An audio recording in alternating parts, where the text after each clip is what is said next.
kembali dengan Biologi PW Channel. Jangan lupa ya untuk subscribe, like, dan share video ini. Biologi itu menyenangkan. Belajar bersama Pak PW.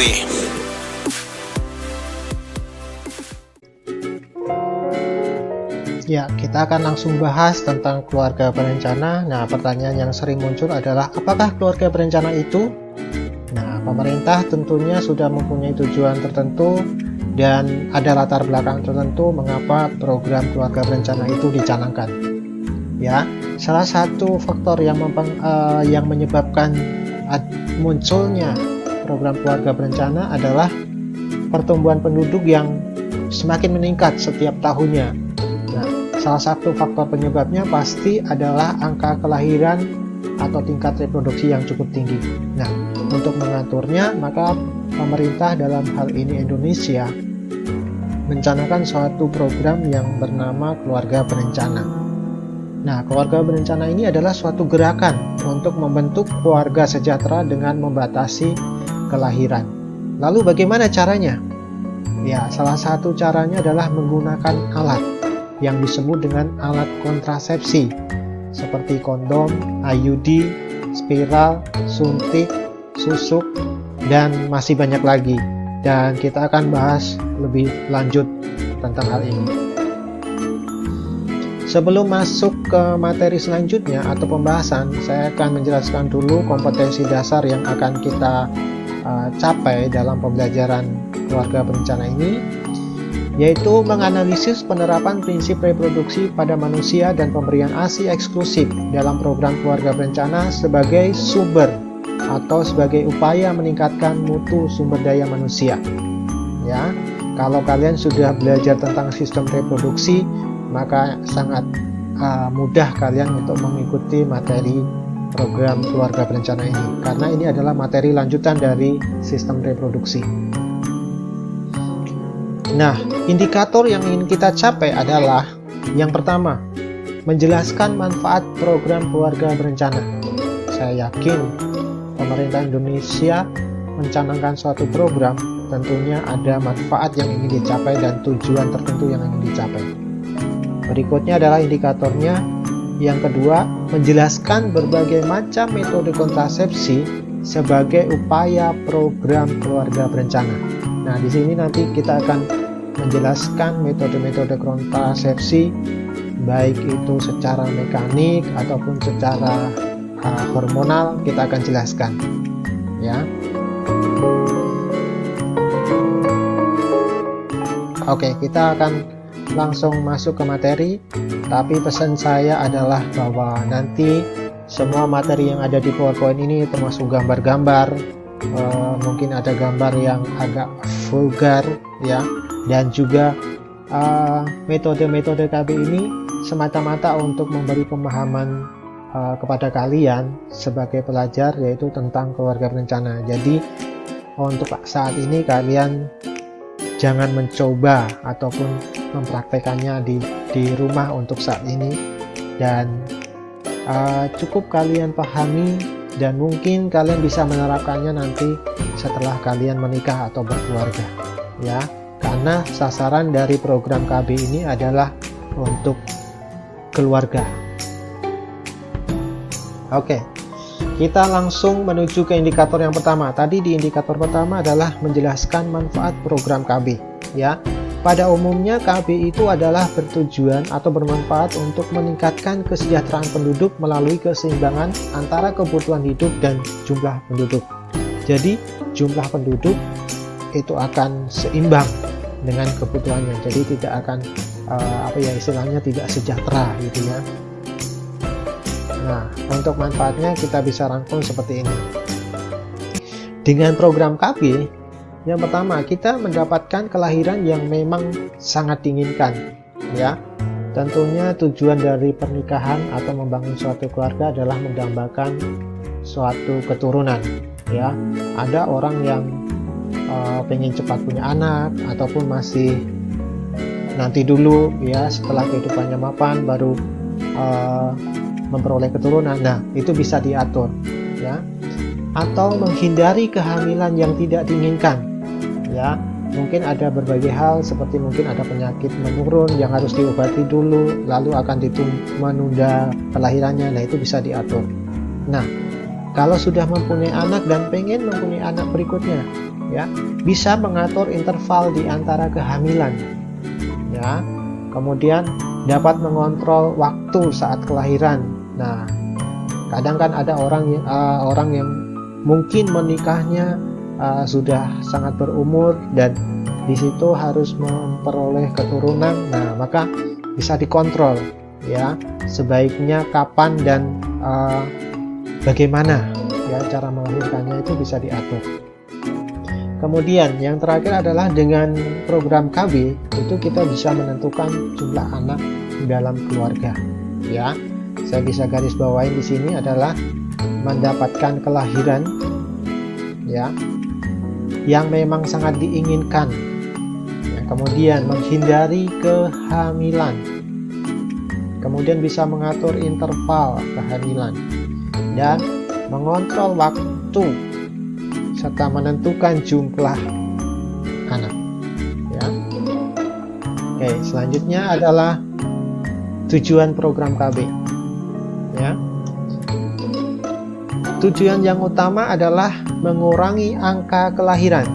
Jadi karena pada saat ini angka kelahiran cukup tinggi, maka pemerintah sekali lagi menggalakkan atau mendengungkan program KB sehingga tingkat pertumbuhan penduduk itu bisa dikurangi, ya, dengan mengurangi angka kelahiran. Kemudian selain itu adalah untuk menanggulangi kesehatan reproduksi, ya, ataupun juga memperbaiki kesehatan dan kesejahteraan ibu, ya, atau dalam keluarga yang sudah dibina. Oke, sekali lagi saya tekankan bahwa tujuan dari program KB adalah mengurangi angka kelahiran, kemudian menanggulangi dan memperbaiki kesehatan dan kesejahteraan keluarga.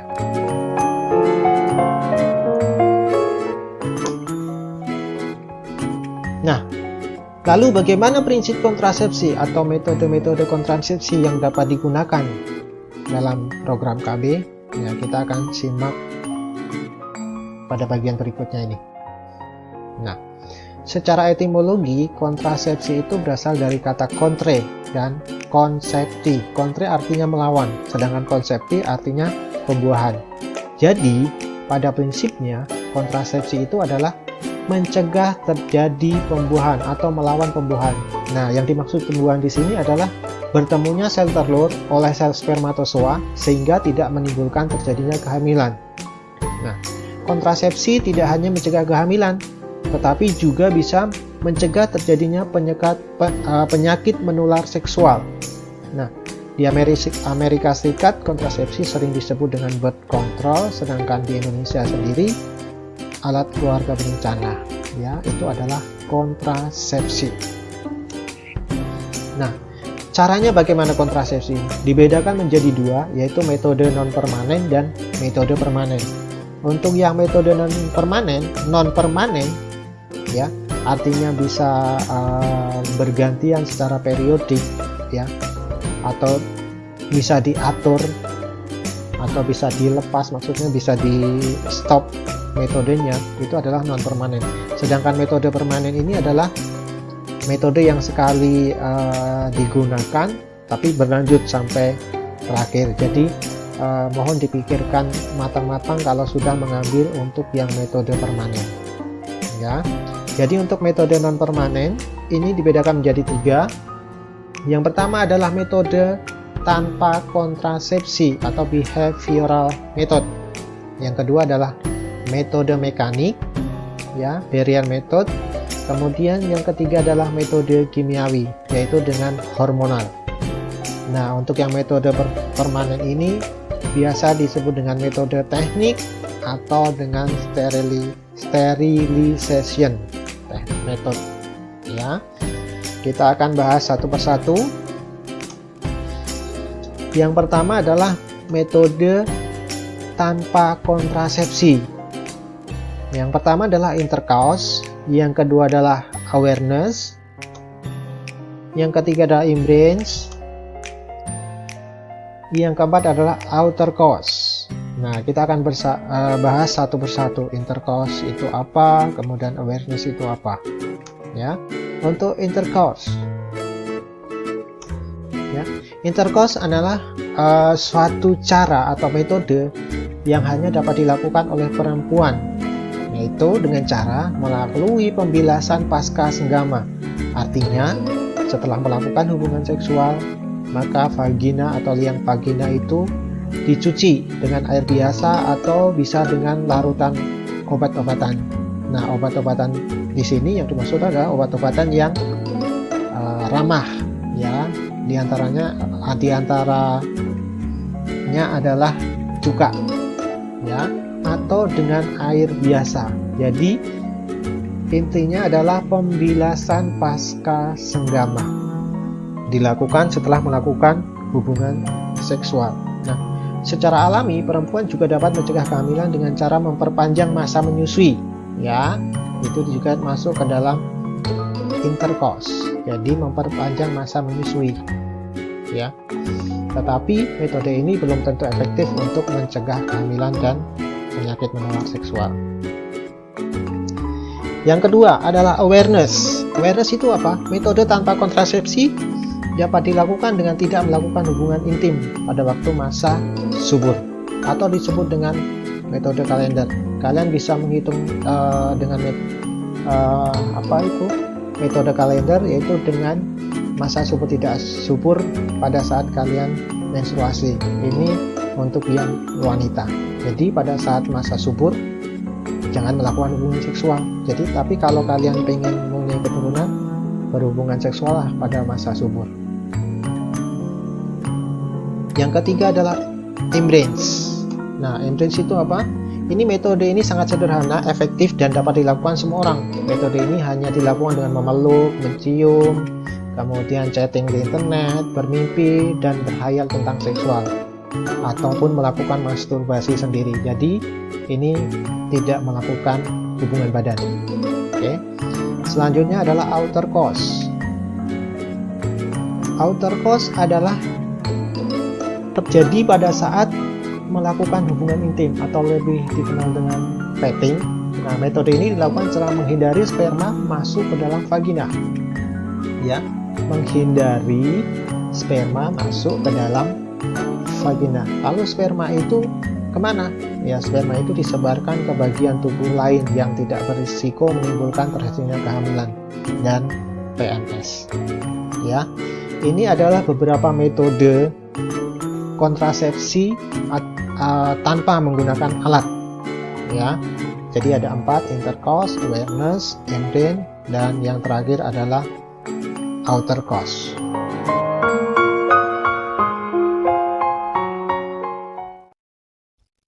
Oke, selanjutnya kita akan bahas metode kontrasepsi yang selanjutnya, yaitu metode mekanik atau barrier method. Ada 4 metode juga. Yang pertama adalah dengan menggunakan kondom, yang kedua adalah spiral atau IUD, yang ketiga adalah pesarium, yang keempat adalah spermatisida. Saya akan menjelaskan satu persatu untuk metode mekanik tersebut. Yang pertama adalah kondom. Untuk kondom mungkin kalian para lelaki atau para pria itu sangat familiar di kuping kalian, karena ini memang sangat mudah sekali untuk mencarinya. Tapi kalau kalian tahu bahwa kondom itu ternyata sudah dipakai sejak tahun 1553, tapi pada waktu itu hanya digunakan untuk tujuannya mencegah laki-laki itu tertular penyakit kelamin, ya, digunakan sebelum melakukan hubungan seksual. Nah, pada perkembangan selanjutnya di Inggris dan di seluruh Eropa pada abad ke-18 alat kontrasepsi itu baru dikenalkan, ya. Pada awalnya dibuat dari usus biri-biri, ya, dibuat dari usus biri-biri, dan selanjutnya pada tahun 1844 dibuat atau Goodyear membuat kondom dengan menggunakan bahan karet, ya.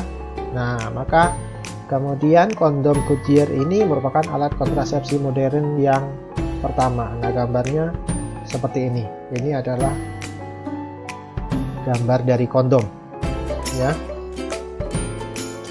Selanjutnya, penggunaan kondom mencapai 0,8% saat itu, sedangkan sisanya adalah menggunakan metode vasektomi pada laki-laki ya. Tetapi pada kenyataannya saat itu angka kegagalan dari kondom ini sangat tinggi ya, hampir mencapai 12%. Kenapa? Ternyata kurangnya pengetahuan manusia dengan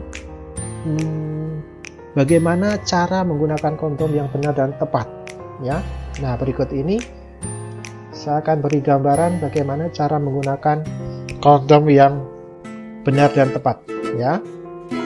Jadi ini seperti ini langkah-langkahnya, jadi bisa menggunakan kondom pada laki-laki, sedangkan yang ini adalah gambar bagaimana cara menggunakan kondom pada wanita.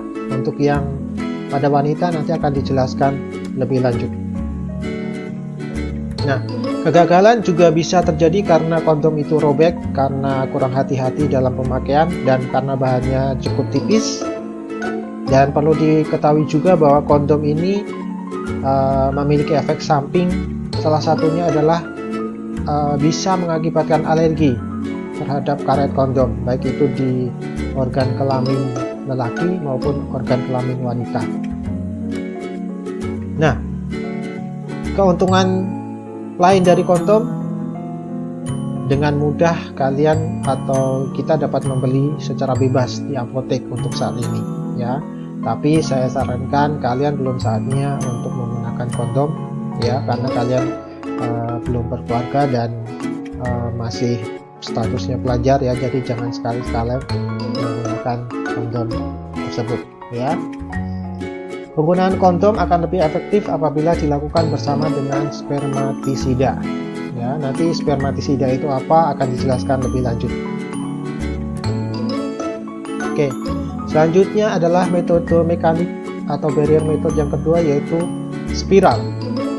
Spiral digunakan untuk wanita, jadi ditanam di dalam rahim wanita ya. IUD ini terbuat dari polyethylene yang diberi logam tembaga, jadi tidak menggunakan besi ya. Spiralnya dengan menggunakan tembaga supaya tidak karatan, jadi dipasang di mulut rahim, jadi untuk menutup mulut rahim ya. Ini sangat efektif, tetapi kelemahannya bisa menimbulkan rasa nyeri di perut dan infeksi panggul serta pendarahan di luar masa menstruasi. Nah, ini diharapkan sangat hati-hati sekali untuk wanita yang ingin menggunakan IUD. Nah, dibandingkan dengan alat dan obat kontrasepsi yang lain, IUD mempunyai keunggulan karena hanya memerlukan 1 kali pemasangan ya.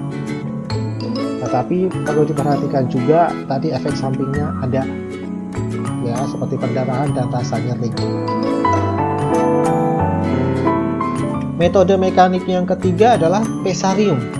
Pesarium itu apa? Nah, pesarium itu adalah sebutan untuk kondom pada perempuan ya. Ada 2 tipe pesarium. Yang pertama adalah diafragma vaginal dan yang berikutnya adalah cervical cup. Nah, untuk yang diafragma itu adalah bentuknya seperti ini, kemudian yang cervical cup itu seperti ini ya. Untuk diafragma ini harus ditanam dalam vagina selama 6 jam setelah melakukan hubungan seksual ya. Kemudian untuk carnival cup terbuat dari karet atau plastik dan berbentuk mangkuk yang pinggirnya terbuat dari karet yang sangat tebal dan ukurannya lebih kecil dibandingkan dengan diafragma vaginal ya. Karena tadi cocoknya adalah diafragma tadi atau diafragma vaginal itu dipakai untuk yang perempuan yang memiliki panggul yang dengan dasar tidak lebar ya, tidak longgar, dan dengan tonus dinding vagina yang baik ya. Tetapi alat ini sekarang sudah jarang digunakan untuk kontrasepsi. Selanjutnya, yang terakhir adalah metode mekanik dengan menggunakan spermatisida. Nah, spermatisida ini adalah berupa bahan kimia aktif untuk membunuh sperma ya, berbentuk cairan atau krim atau bisa dalam bentuk tisu vagina yang harus dimasukkan ke dalam vagina 5 menit sebelum senggama. Jadi digunakan sebelum senggama atau sebelum melakukan hubungan seksual. Sayangnya kelemahannya itu sama, yaitu bisa menimbulkan reaksi alergi ya sebelum senggama, tetapi juga bisa mengakibatkan reaksi alergi. Kenapa? Karena kan bahannya terbuat dari bahan kimia yang aktif. Oke. Nah, metode berikutnya adalah metode kimiawi atau hormonal method. Yang pertama adalah dengan pil, yang kedua adalah suntikan, yang ketiga adalah implan, yang keempat adalah patch. Ya, saya akan menjelaskan untuk pil itu seperti apa. Pil dalam metode kontrasepsi disebut dengan oral contraception. Ya, ada 3 macam pil. Nah, mini pil, kemudian pil kombinasi, dan pil pasca senggama. Ya, ini tergantung dari saran dokter, sebaiknya yang dipakai yang seperti apa. Ya, jadi yang cocok seperti apa itu harus konsultasi juga dengan dokter. Selain mencegah terjadinya ovulasi, pil juga mempunyai efek lain terhadap traktus genitalis. Ya, efeknya berupa perubahan lendir serviks sehingga kurang banyak dan kental. Ya, dengan demikian sperma tidak bisa masuki rongga rahim. Yang umum dipakai adalah pil yang kombinasi antara estrogen dan progesteron. Ya, pil ini terbuat dari hormon sintetik. Walau macamnya banyak tersedia di pasaran dan tingkat efektivitasnya sangat tinggi, tidak semua perempuan dapat menggunakan pil kombinasi untuk kontrasepsi. Berikutnya adalah suntikan. Saat ini terdapat 2 macam kontrasepsi suntikan. Yang pertama adalah golongan progestin. Ya. Kemudian yang kedua adalah golongan progestin dengan campuran estrogen, ya, propionat seperti sikloprovera. Ya, obat ini bekerja dengan jalan menekan pembentukan hormon dari otak sehingga mencegah terjadinya ovulasi. Jadi mempengaruhi hormon di otak untuk mencegah terjadinya ovulasi. Ovulasi itu pengeluaran ovum dari pengeluaran ovum atau sel telur. Nah, obat suntikan ini sangat cocok digunakan pada ibu-ibu yang sedang menyusui karena cara kerjanya tidak mengganggu pada saat proses laktasi atau proses menyusui. Berikutnya adalah metode implan. Implan ini dikenal dengan susuk. Ya. Jadi dengan cara menanam atau memasang susuk ya di bagian tulang yang berisi dengan hormon. Ada 2 macam susuk yang biasa dipergunakan untuk kontrasepsi, yaitu Norplan dan Implanon. Norplan merupakan metode kontrasepsi berjangka waktu 5 tahun ya. Kemudian yang Implanon hanya berjangka waktu 3 tahun dan berbentuk batang putih lentur. Berikutnya adalah metode patch. Patch lebih sering disebut dengan koyok KB. Dalam bahasa kedokteran, patch adalah orthoevra. Nah, caranya sangat mudah, yaitu ditempelkan di kulit setiap minggu. Sayangnya bagi yang berkulit sensitif sering menimbulkan reaksi alergi.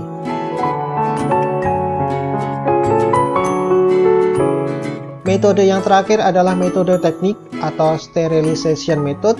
Yang pertama adalah vasektomi, yang kedua adalah tubal ligation, yang ketiga adalah hysterektomi, dan yang terakhir adalah castration. Ya, untuk vasektomi ini khusus dilakukan pada laki-laki karena merupakan teknik pemotongan saluran sperma, yaitu vas deferens. Ya. Untuk pria, yaitu vas deferens bagian kanan dan bagian kiri.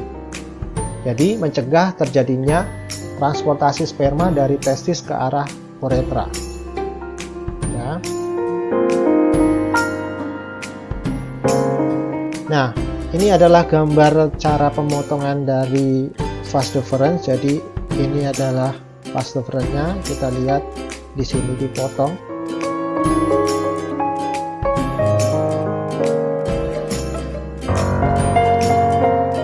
Selanjutnya adalah tubal ligation. Nah, untuk tubal ligation ini dikenal dengan tubektomi. Nah, ini adalah operasi kecil seperti vasektomi, tetapi ini pada perempuan. Jadi, yang dipotong itu adalah tuba fallopi kiri dan kanan pada wanita untuk mencegah transport ovum dari ovarium melalui tuba ke uterus. Nah, prinsip kerjanya hampir sama dengan vasektomi. Ini adalah gambar pemotongan tuba fallopi. Selanjutnya adalah histerektomi. Apa itu histerektomi? Adalah pembedahan di mana rahim akan dibedah kemudian diangkat. Istilahnya adalah angkat rahim. Jadi memang ini sangat perlu pertimbangan sekali, karena kalau sudah diangkat rahimnya tentunya sudah tidak akan memiliki anak lagi. Ya, ini sudah dipastikan kalau rahimnya sudah nggak ada, ya nggak bisa memiliki anak lagi. Jadi perlu pertimbangan yang sangat khusus.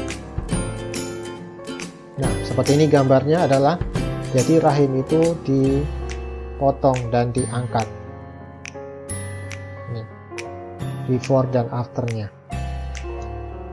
Berikutnya yang terakhir adalah castration. Castration ini sudah sejak zaman dulu ada, tetapi saat ini sudah tidak layak karena apa ya? Jadi kastrasi ini bisa dianggap tidak berperikemanusiaan, ya.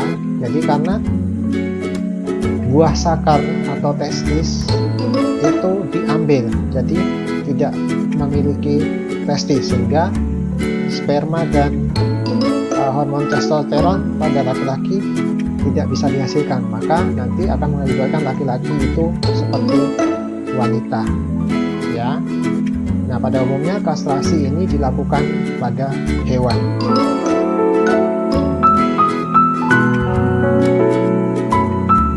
Nah, ini adalah tabel bagaimana keefektifan dari prinsip-prinsip atau cara-cara KB yang kita pelajari tadi. Ini adalah rangkumannya, ya, kalian bisa lihat sendiri.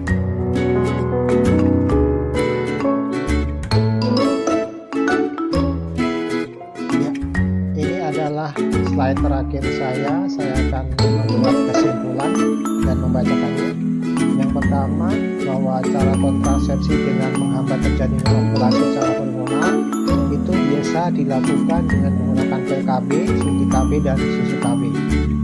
Yang kedua, untuk menghambat pertemuan ovum dan sperma secara mekanik bisa dilakukan dengan kondom, baik itu pada pria dan wanita. Biasa pada wanita disebut dengan diafragma, atau juga bisa dengan IUD. Yang ketiga, untuk mencegah bertemunya ovum dan spermatozoid secara kimia bisa menggunakan spermatisida atau vaginal dose, yaitu dengan pembilasan yang seggama dengan menyemprotkan air ke dalamnya. Yang keempat, sterilisasi, yaitu dengan memotong saluran sel telur pada wanita yang disebut dengan tubektomi, dan memotong saluran sperma pada pria yang disebut dengan vasektomi. Yang terakhir adalah sistem kalender, yaitu dengan cara menghitung masa subur dalam siklus menstruasi.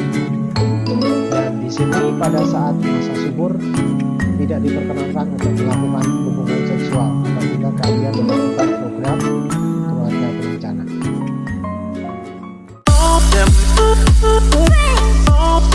Terima kasih ya yang sudah subscribe, like, dan share video ini. Biologi itu menyenangkan.